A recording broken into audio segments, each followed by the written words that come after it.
At bayan, kaugnay pa rin po ng malakas na lindol na tumama sa Davao Oriental. Makakausap po natin si Davao Oriental Governor Nelson Dayanghirang Sr. Sir, good morning po sa inyo. Good morning po, good morning. Sir, ilang araw na po yung lumipas matapos po yung malakas na lindol na tumama dyan. Kamusta na po ang inyong lugar? At tuloy-tuloy pa rin yung ating assessment sa ibang mga structure. Sa mga private structure na tayo ngayon, no? As of now, still increasing yung totally damaged as well as partially damaged and the family affected. Okay. Ilan po yung mga kababayan natin dyan na nasa evacuation center pa rin po ngayon?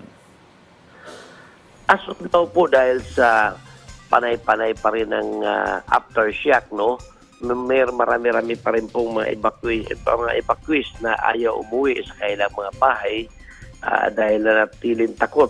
Kaya meron pa rin po tayo mga evacuees. I don't have the figures, but kahapon nag-ikot ako, nakita ko nandiyan pa rin yung mga evacuees po natin. Alright, sir. Sa inyo pong pag-iikot, sa inyo pong obserbasyon, sapat po ba yung mga naibibigay ng lokal na pamahalaan and even ng national government na tulong sa mga pangangailangan ng mga evacuees? So far naman po, no, sunod-sunod yung dating ng mga tulong at binababa natin sa iba-ibang bayan na apektado. So as of now po is ongoing po ang procurement natin sa mga bigas at iba pang bagay na pangangailangan ng mga naapektuhan ng lindol. Governor, nabanggit nyo kanina yung aftershocks. Hanggang ngayon po ba may nararamdaman pa rin kayong mga aftershocks? Yes po, may mga malalakas pa rin na aftershock. Okay. So, nandito na po tayo ngayon sa pag-check ng mga provincial engineers dun sa mga infrastructure. Kamusta po ito? Patuloy po na tumataas ang dami ng totally and partially damaged, particular sa mga pribadong gusali, sa mga bahay-bahay, no? At marami na rin po tayong mga volunteers na dumating na mga engineers na tumutulong para i-assist yung mga kabahayan. Well, may mga ospital po na napabalita na pinalabas yung kanilang mga pasyente at mga medical staff dahil nga po sa delikado po dahil may mga aftershocks pa, no? Kamusta po sila ngayon? Actually, as of now po, no, yung isang hospital, yung totally damaged natin na hospital sa Municipality of Manay, temporary inilipat muna natin sila sa Super Health Center. At yung pinakamalaking hospital natin na provincial hospital naman dito sa City of Mati, kasalukuyan ang lahat ng pasyente ay nasa labas na po ng gusali dahil nga sa sunod-sunod na aftershock at nagkaroon ng trauma ang mga pasyente kaya ayaw pa rin nilang bumalik sa loob ng hospital. Governor, napabalita rin po na naapektuhan ng malakas na lindol yung linya ng pinagkukunan ng tubig dyan sa inyo, no? Davao Oriental. Kamusta na po ito?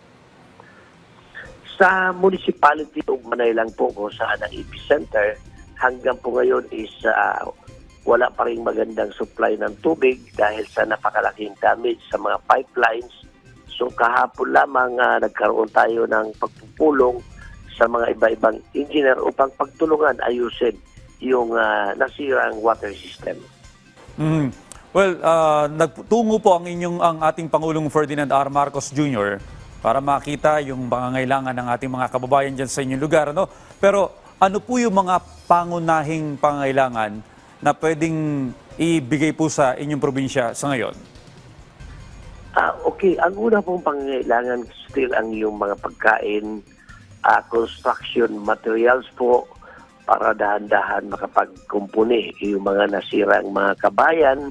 No? At by Friday, magbibigay na po tayo ng assistance doon sa mga totally damaged.